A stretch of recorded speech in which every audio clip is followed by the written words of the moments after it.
listening to the EdReach Network.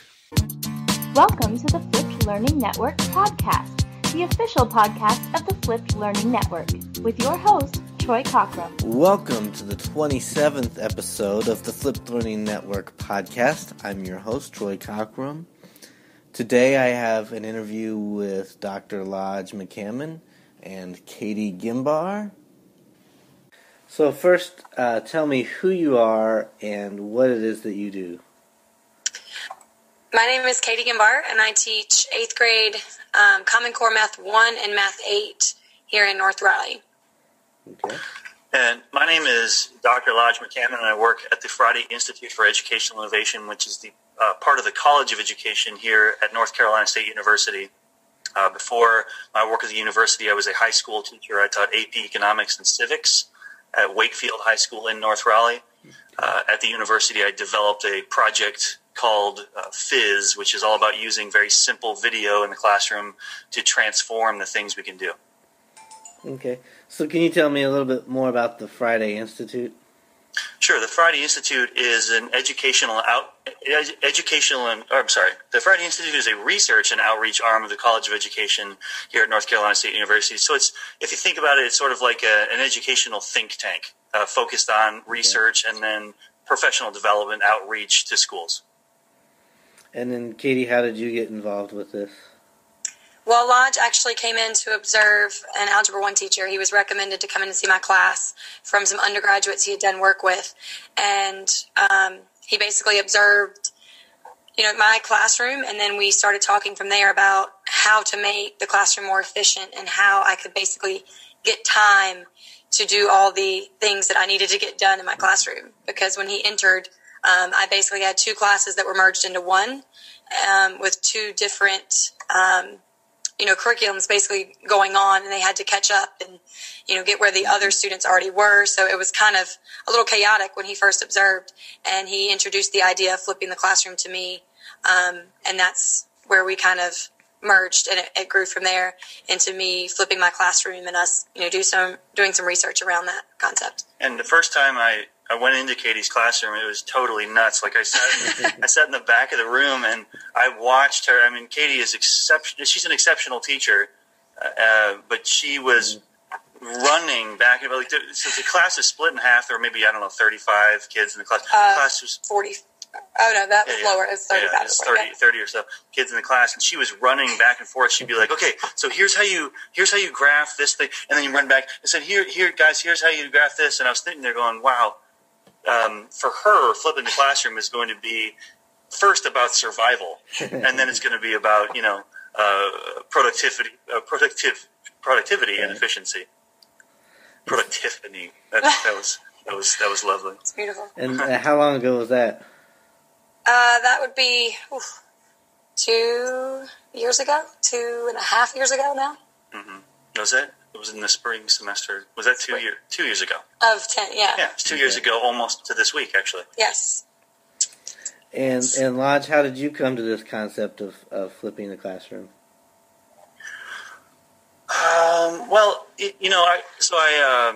For years I've written content-based songs. I'm a musician by training, and you used to do TV ads and things. I actually used to dabble in writing jingles and other things like that. So I took I've been playing music my whole life, and I've been in the recording studio my whole life as well. And I took those concepts of writing sort of content-based ads and things and other kinds of songs. I thought, wow, I could integrate that into the classroom. So when I was a high school teacher, I would take concepts like in economics, something like full employment, and I wrote a song about it, and I'd bring it in for my kids, and we would perform it, talk about the lyrics, all that kind of stuff, getting kids interested and engaged using music. And years later, after I left the classroom and I was doing my research at NC State here, I wrote a series of songs about Algebra 1. And after I got done with writing these songs, it was like an album about Algebra 1, from the number system to exponential functions. I got done with this album, and I reached out to a bunch of algebra teachers and said, hey, look at these awesome songs I've written for you. How useful is this going to be? It's going to be so great. You can do all sorts of great stuff. And their response to me was, thanks for doing that, I guess, but we don't have any time to do that ever. Like, I will never be able to use any of these songs. It's cool that you did it, but they're not very useful to me because I have a pacing guide, because I have curriculum to get through, and I will never have a day to do some sort of learning through music or some sort of other activity-based learning or using the arts or anything else. It's just like we're in a lockstep thing. I'm just pumping out the content every day, all day, pumping out the content, repeating myself over and over and over. So I took a step back and thought, wait a minute, there's got to be a different way to approach this problem, because I was approaching the problem. I was trying to solve an educational problem with an educational means. Okay, teachers aren't doing enough arts-based or active-based learning, so I'm going to create a bunch of stuff and give it to teachers. Well, teachers don't need stuff. There's plenty of stuff to do. There's infinite stuff to do. There's just not enough time. So the problem was a problem of time, and what I was also doing at this moment was also working with teachers, doing a lot of professional development around the use of extremely low barrier, simple one-take video. Taking a video camera, hitting record, doing something, hitting stop, and that production is done, which is great. It's because it's something anybody can do. Anybody can use one-take video in their classroom. It's just where are you going to point the camera is the issue. So while I was doing this and merging the music and those videos together, like creating music videos and having students create music videos using very simple video, you would just point the camera at the teacher, put a little whiteboard behind them. Anybody can start doing it tomorrow, and there you go. So it's solving the problem or solving an educational problem with an economic solution. In terms of an efficiency, the problem is a lack of efficiency, not we need more stuff. And so, tell me the purpose or the goal of FIZZ. FIZZ is all about using very simple one-take video, like from a simple digital video camera, in a way that can get both teachers and students to hit the higher level thinking skill of creation and then publishing. So that's really what FIZZ is all about. And the concept, the word comes from, the FI stands for Friday Institute, and the ZZs don't really stand for anything. but the word means, that using simple digital video in a one-take fashion that anybody can do, the best practices will kind of bubble to the top of the higher order thinking skills of creation and publishing. And Katie, since you started doing this, how has my flip has evolved immensely over the past 2 years? How has yours changed or evolved as you started this? Oh, exponentially, to use a math word. When I started, Lodge is exactly right. That shift was basically just to give me sanity and be able to really reach all the different learners in my class. And it was an efficiency shift. Yeah, that's very difficult to say that phrase. But we say Tiffany. Yeah, we say Tiffany. We'll know what we mean. Talking about efficiency. Yeah, efficiency shift of basically having those kids watch the information outside of class. So when they came in, I could already be addressing questions, and they could be doing what would be the homework and the application piece where I'm able to go around and answer those questions. It removed that piece of having to lecture. And then what it then evolved into was having time to use more interactive lessons, more creative lessons, because I took 60 minutes of lecture out of my class. And so then I could use some of Lodge's songs. I could integrate the arts in what I was doing. It really challenged me as a professional to try and teach in different ways to reach multiple intelligences and different types of learners. And then the next stage for me was differentiation. This is the first time I've been able to truly differentiate for my kids the way they really need it, because now I've multiplied myself so many times. And, I'm on video, so if they have trouble, they can go back and watch me again and again. And then not to mention, I've freed myself up so that I'm circulating around the room. I've freed up all this time, so now my kids are doing different activities unique to their own needs. Based on assessments, I can push some kids ahead somewhat in a unit. I can give them an extension lesson that I've already created on a video while I'm working with some kids that need some more one-on-one help. Let me pause you right there. So how long? No, it's fine. How long did it take you So when you started, how long until you started in with the differentiation? For me, and I think the progression is different from everyone. You have to, it depends on your experience and how comfortable you get. For me, it was about 6 months, give or take, before I started really getting to that differentiation piece. Now, I integrated a few lessons that were more differentiated, but after that 6-month mark, it was like every day kids were doing some really tiered and differentiated assignments based on where they were within the unit. And then the last stage? Oh, the publishing? Yeah. For me, it kind of came... Well, explain what it is. Oh, the publishing. Oh, yeah. Sorry, I forget that some people might not know. What Lodge described was really pushing your kids higher is not just taking them to the stage of creating and analyzing, but it's also having them publish their work for that global audience. And you have this artifact that teachers or kids or parents can go back at any time and look at. And for me, that artifact of publishing, it could be something as simple as Lodge said, a one-take video where a kid creates a paper slide describing, their problem and what the assignment was and going in depth about how they could extend that word problem and apply it to real life. It could be them creating lecture videos, modeling what I've done and creating a lecture video in their own words based on a topic. And they become the expert and have to teach it and explain it in their own words and pick examples. And that's much more challenging than, them just peer teaching each other. They're having to teach to a global audience and put themselves on screen. And then they have a little bit more respect for what I do after they have to do it themselves, not to mention. So it's pushing those learners to publish those things. And I can go back and I can look at this artifact at any time and say, okay, I found some misconceptions that I can clear up with that student. And of course, not to mention, they love to see themselves on screen and they're excited about what they're doing in math, which doesn't always happen. Well, that's new. And what do you use for the student videos? What process or what software do they use to do that? They just use a flip cam, and we have some in our library, so I can check out if I need extra ones. And I have my own personal one that I allow them to use as well. And all I do is, once they've uploaded their video, I put it in the computer and save it to my YouTube file. And I keep that private, but I have a place on our class webpage that they can view their videos. And I found, for me, I do student videos, and I've got an iPad, and I just use Explain Everything. And And last year I didn't have it, and the process was so difficult for the kids, they didn't want to make the videos. Mm-hmm. They couldn't figure out how the technical part of it is, so they just stopped.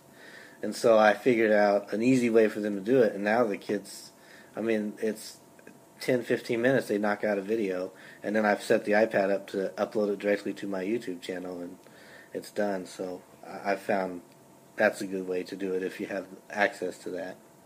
No, that's awesome. And that's the beauty of technology. It's all about finding a simple way to have them publish and produce that work. And for me, they can all use a flip cam and press record and press stop. Like Lodge said, I don't edit anything. It's one take. And so if they mess up, of course they can start over, but they have to learn to do that in one take. And I don't mess with any of the editing and take 3 days to make a beautiful product of, flash screens and title slides. Whatever, however you call it. I don't know. I'm not tech savvy either. So it's a nice, simple way of them showing their work, and the technology doesn't get in the way of that, which is beautiful. It's more about the content and what they're producing.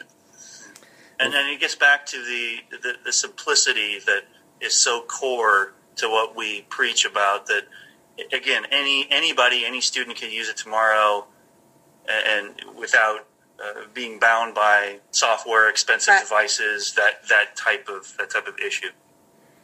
And you guys do a lot of training of other teachers, correct? Yes. Yeah, about 10 months ago, we got funding from SAS, which is a business here in the Triangle, to create a flipped classroom training program for teachers and undergraduates. We built that, Katie and I built that training, both those trainings, last summer, and piloted over the summer, and then did a larger pilot in the fall, and we're doing one of our kind of bigger rollouts now in the spring. Actually, was it yesterday? Yeah, yesterday I sent out the acceptance emails so we had a whole bunch of teachers apply from around the world. The applications were due last Sunday, and I sent out the messages to the teachers who got accepted yesterday. So we accepted 75 teachers. So I guess what advice or how would you support a teacher who may not have anyone else in their community or in their school flipping? Go for it. Well, I'd say a great resource is, the training materials we've put online. I mean, anybody could look at those and go through those. We have a huge list of frequently asked question videos to offer support for anybody going through the process. Obviously, networks like this are all over, where, educators are talking about the flipped classroom and, answering questions for each other and really, going through that. Our training program is a great resource for teachers going through we lay out steps and really take them through the entire process of making that shift of flipping their classroom. And we personally answer homework questions and emails and things for all those teachers through the process. And part of the training, of course, to answer your question about, what advice do you give people if they're kind of isolated in this and they're doing it on their own? Even if you're doing it on your own, the key components here are getting your principal on board and getting parents on board. And to do those two things, communication is key. Do not just start doing this. You'll confuse people. And then it only takes one parent or one assistant principal to be like, I don't, and then they'll force you to stop doing it. Communication is absolutely key, and one of the ways we address that in our training program is that each teacher is required to create their own "Why I Flipped My Classroom" video. A 2 or 3 minute version. And as a matter of fact, the original one that Katie put up online almost 2 years ago now, just got 100,000 views yesterday.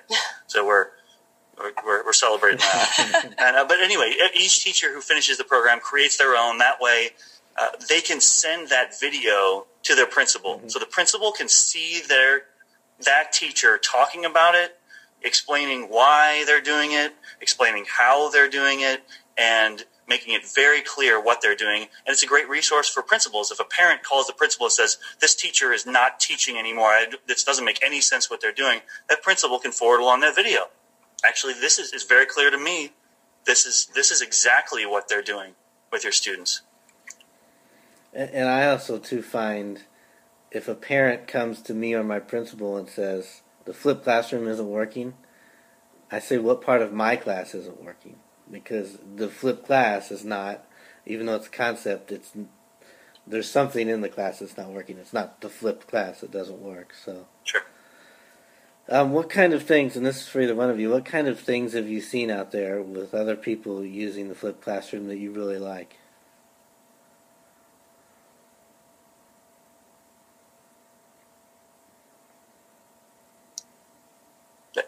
Lots. I mean, we're not. The answer's not nothing. We're just trying to think of there's so much cool stuff. I mean, personally, let me just jump in. Okay. The thing that I really like is I get to enjoy the fact that what my initial thought about how to solve this problem is correct. Like, since I've started working on this, I've seen more people use music videos. Like the use of the songs have gone up. The use of student-created music videos online have increased, and those types of things. So it's fun for me to see people using those kinds of materials. And my personal excitement around that is I believe that the arts, getting students to express themselves through the arts can be an incredibly powerful learning tool, and I see more people doing this that really couldn't before because they didn't have time. So for me, I see more arts-based things, and it doesn't have to be, like we're dancing or we're singing. I mean, arts is about the creative process.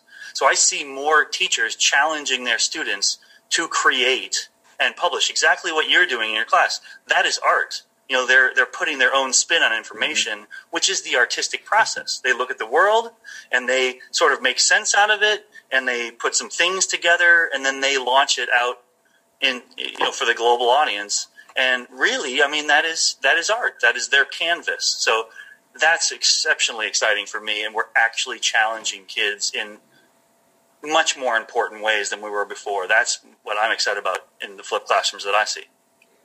For me, a couple things. One, I'm amazed at how collaborative it's making teachers.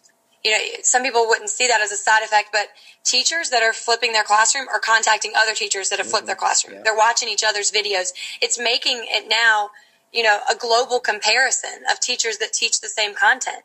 And it's awesome that we now have these like global professional learning teams of teachers watching each other and saying, oh, that's interesting how he explains that.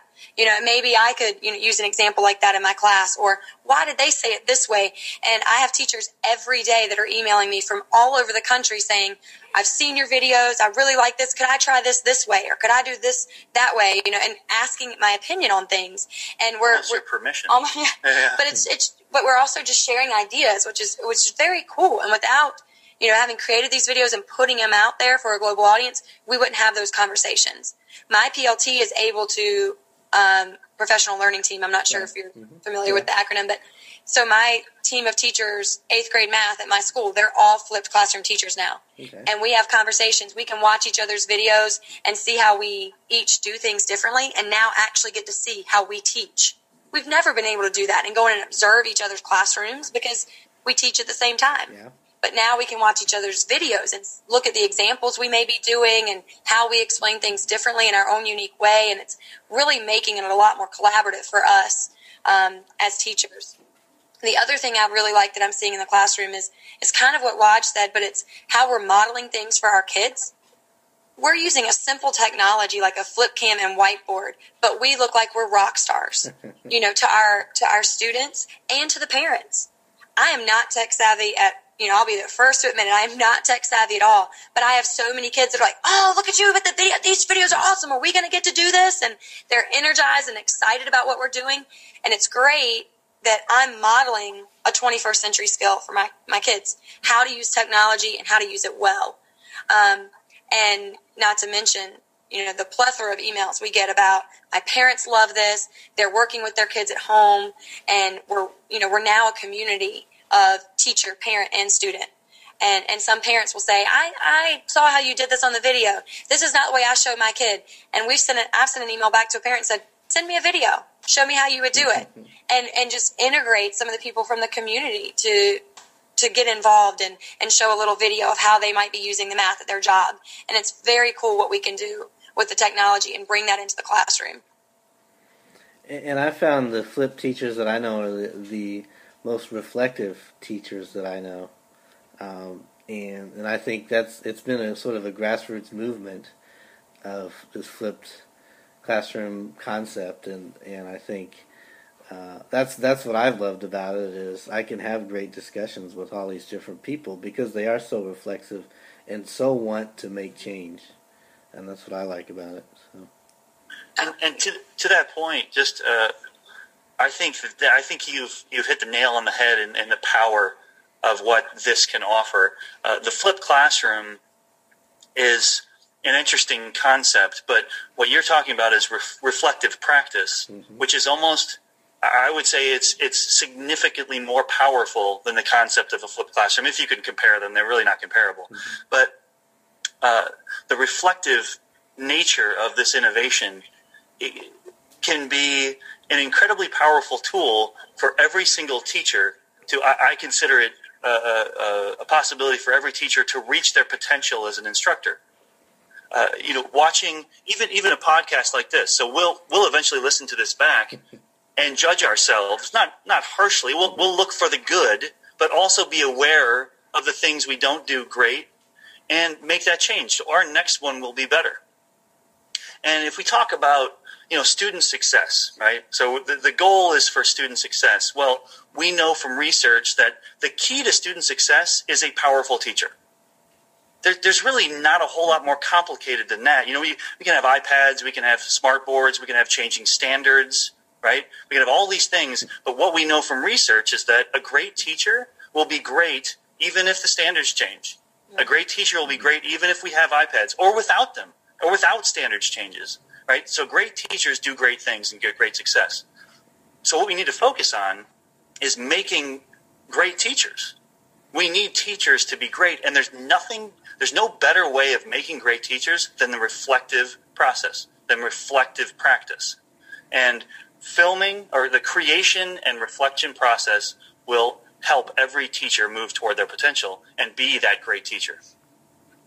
That was awesome. Great. No, thank you. Can't say anything better. Yeah, right.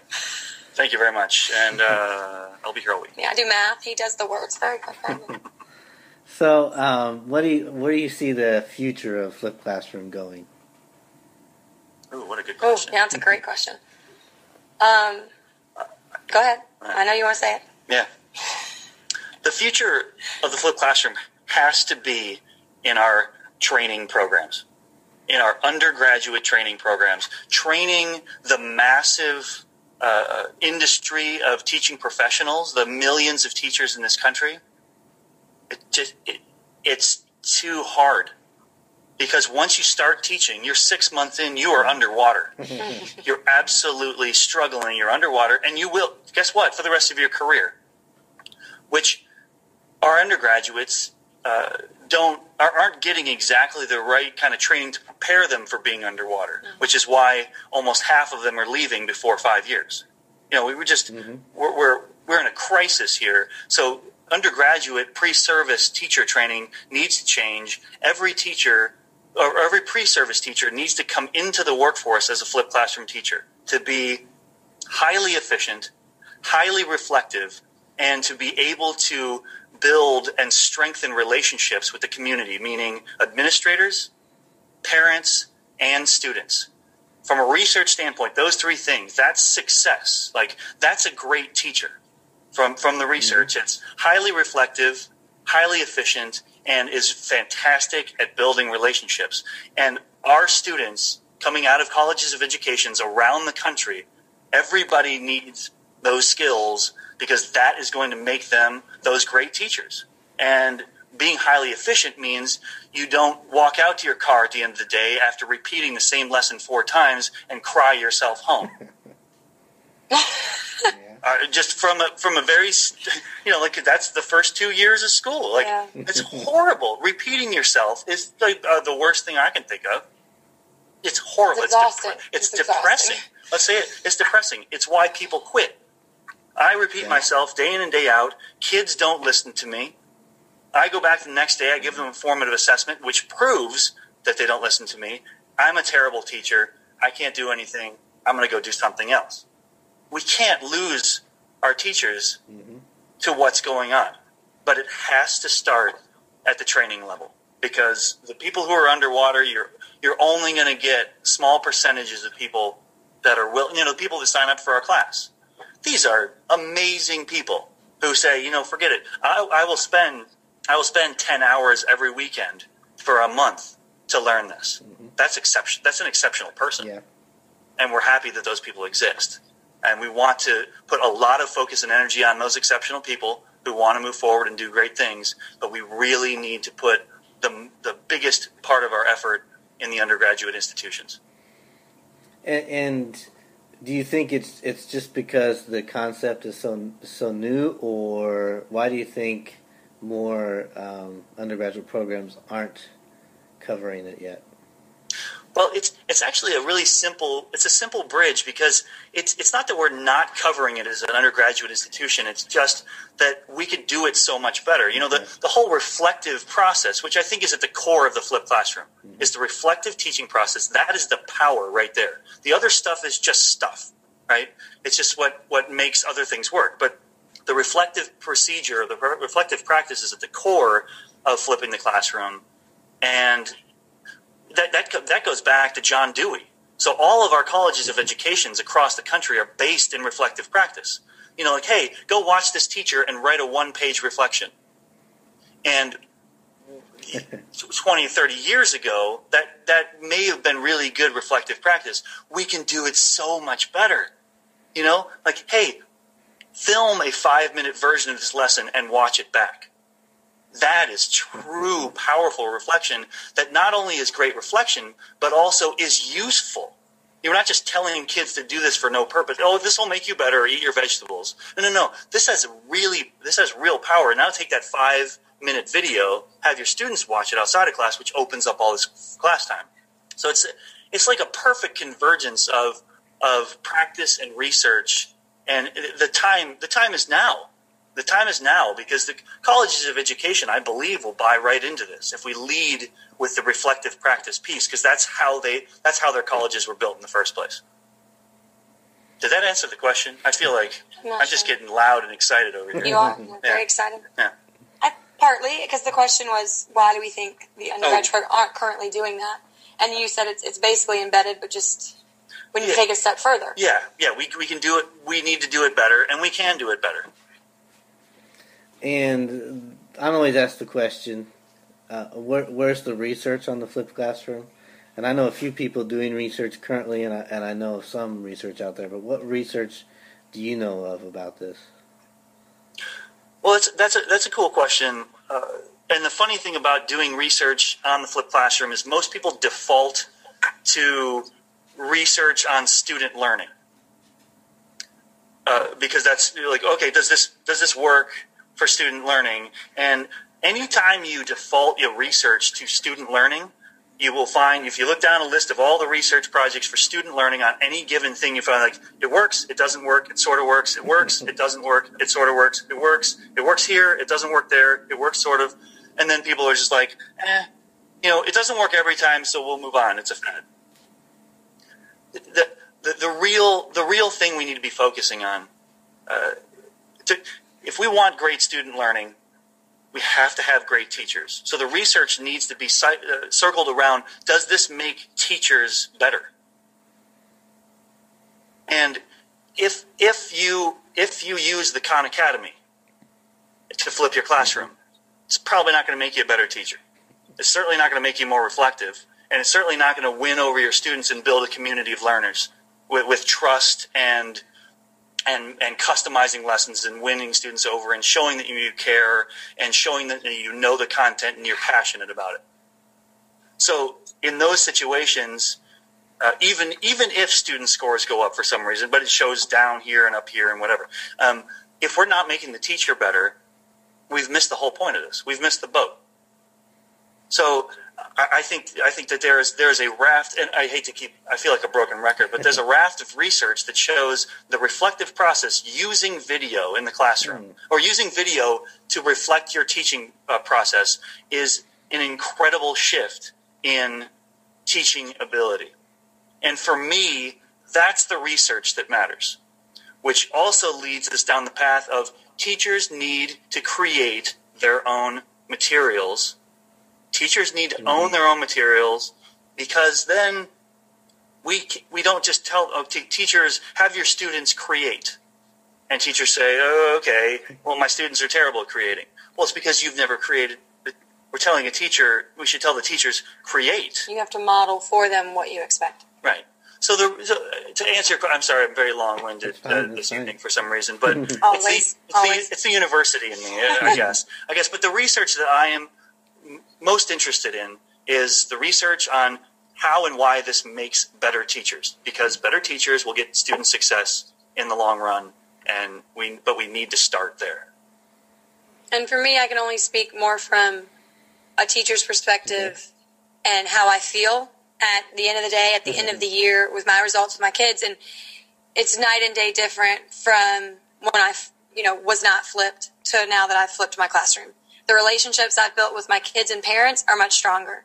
The results I've seen on my own personal assessments are higher. End of the year, standardized test scores are higher. So yes, for me, it has played a part in showing results on their standardized tests. But more importantly than all of that to me is how I feel at the end of the day, how I've, just expanded my repertoire as a teacher. I've now, challenged myself to create music videos and have the kids involved kinesthetically with mathematics. I've never done that. I've had to, challenge myself to do different things and in turn challenge my students to do a lot more creative things and, just a variety of representations of mathematics. And for me, that's awesome. I would have never gotten there without flipping my classroom. That's what I needed to free up the class time to feel like I had some autonomy within my classroom to do different things. And for all the teachers I've spoken to and trained, it's been the same kind of growth for them. They're amazed at how they feel at the end of the day. They're amazed at the time they have. And, they feel like rock stars. The reflective process. Tiffany. I'm awful today. The Tiffany process. I've been talking too much. The reflective process they've gone through has opened their eyes to, how they teach, and they've changed some things and how they do videos, and they've learned so much in their process as well. It's made them stronger teachers. And for me, that's all the research I need, is how I've grown as a teacher, how I feel, at the end of the day, at the end of the year about, the work I've done. So it just seems as though the practice and what we've done in the past 2 years with Katie and then all the other teachers is it confirms the research that already exists. That's existed for almost 100 years about reflective practice and how we train teachers to be more confident and better in their delivery and meeting the students' needs. The last piece of data that we are working on, we haven't released this. We're eventually going to write it up because we're collecting data from a number of the teachers we train. So over the next few years, we're going to be writing about a lot of this stuff. But one of the amazing things is the efficiency factor the inefficiency of the lecture-based classroom. We're finding things at the college level, for example, a 75-minute lecture that's given in person can be condensed to a 15-minute lecture on video one time. In high school, a 60-minute lecture is a 10-minute lecture one time. In middle school, a 45-minute lecture is a 7-minute lecture once. And all the way down to kindergarten, where a 4-minute direct instruction lesson where you're trying to get the kids' attention and some kids going, 4, 3, 7, 9, 4. You already said that. 4. Is that middle school or? Kindergarten. Okay. Those 4-minute direct instruction, pieces can be condensed to a 45-second video. It spans the entire, all different grade levels, this amazing efficiency shift just by condensing that material in your own unique way. Everybody has value in how they explain the content. Everybody brings a personal story to their content that is incredibly important to your community of learners. And the fact that it goes from 60 minutes, and I taught high school, I've actually done some of these lectures, and it's just unbelievable that I just blather on the same thing. Hey, first period, hey, the Phillips curve, blah, blah, blah, blah, blah, blah. Second period, hey, the Phillips curve, blah, blah, blah, blah, blah. Fourth period, hey, I hate the Phillips curve, blah, blah, blah, blah, blah. But just doing that perfect version of it, it's absolutely incredible. Just that process, how much more efficient that teachers can be. And that's a piece of research that would be meaningful to a lot of people. That doesn't have anything to do with student success. As efficiency, it's more of a business-minded kind of thing. Like, we're just going to make a huge shift in how we work to make people's lives easier. I love that research.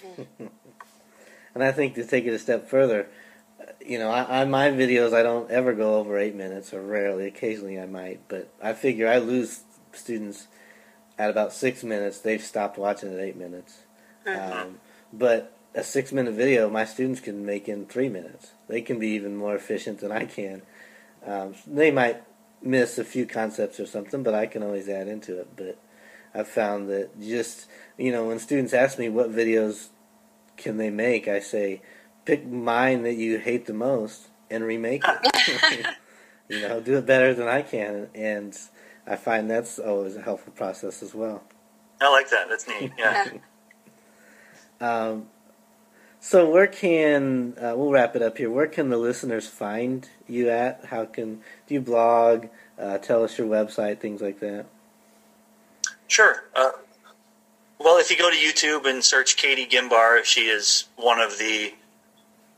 owns a lot of real estate on Flipping the Classroom. So if you type in Flipping the Classroom into YouTube, about 30% of what you'll find is Katie. A lot of frequently asked questions that are extraordinarily helpful, very on-the-ground, teacher-focused, frequently asked questions. if you want to go to the Friday Institute webpage to find resources, information that we've created for our training and other things like music videos, paper slide videos, what to do with your class time now that you flip, that sort of thing. The website is fi.ncsu.edu/FIZZ, which is the project.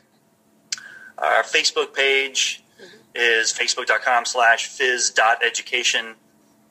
And probably the most interesting thing to people will be to check out the training program. The training program is free. It's totally open and available to anyone at any time. None of the materials are like locked down until some time in the training. Everything's just open. So even if you don't sign up, you can go through whatever modules you want to go through, consume whatever you want to consume. And the web address for that is go.ncsu.edu/FCTP, which stands for Flip Classroom Training Program. Okay.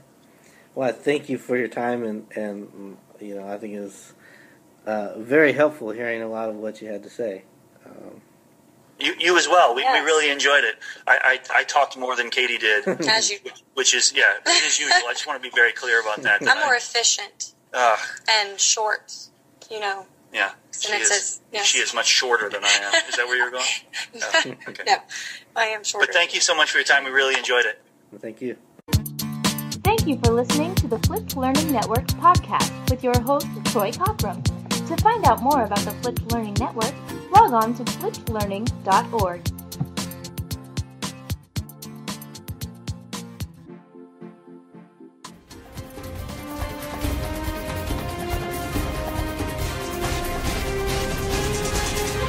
You're listening to the EdReach Network.